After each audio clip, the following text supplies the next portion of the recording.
World News in 5. Right now. News and developments making headlines around the world in 5 minutes.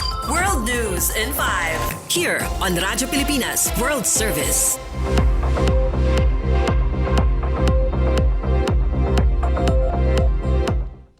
Good day to all of our listeners here on Radyo Pilipinas World Service. This is World News in 5 and I'm your host, Steph Vicente. Tensions in the Middle East are rising after it became clear that United States President Donald Trump's Project Freedom was carried out without Iran's consent, increasing the risk of escalation. In a social media post, the BBC reports U.S. President Trump warned that any interference would be met with force. Iran's Islamic Revolutionary Guard Corps, or IRGC, responded by threatening to target any foreign military forces, particularly U.S. vessels entering the Strait of Hormuz.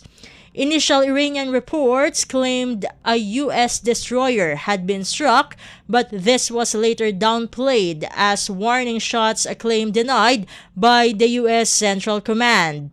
The U.S. military says its ships have safely crossed the strait and are now operating in the Gulf.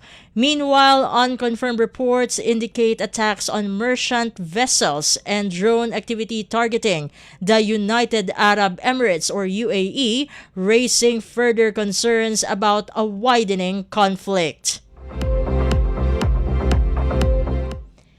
In related news, the United Arab Emirates or UAE has released a summary of its defense operations carried out earlier in the day.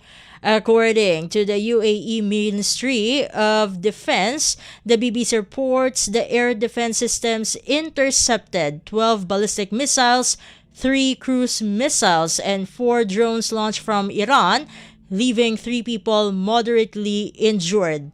The report comes after multiple incidents, including a suspected drone strike in Fujairah that reportedly injured 3 Indian nationals.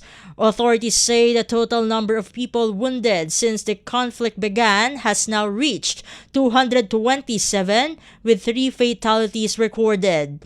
Meanwhile, Iranian state television quoted an unnamed senior military official claiming Iran had no intention of targeting the UAE.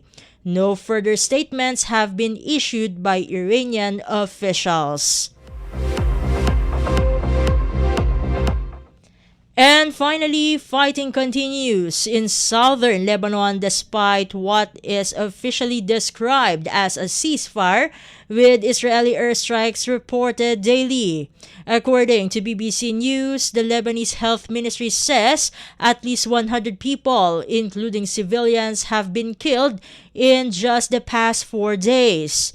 New evacuation warnings have also been issued for several villages outside the Israeli-declared security zone. Israel claims Hezbollah has violated the truce agreement reached with the Lebanese government. In response, Hezbollah says it has launched rocket and drone attacks on Israeli forces in Lebanon and northern Israel, citing Israel's continued strikes. Diplomatic efforts have so far failed to end the conflict, and with Hezbollah rejecting proposed talks, prospects for a lasting peace remain uncertain. And that concludes today's edition of World News in 5. For Radyo Pilipinas World Service, this has been Steph Vicente. Good day and stay safe, everyone. World News in 5. Right now. News and developments making headlines around the world in 5 minutes. World News in 5. Here on Radyo Pilipinas World Service.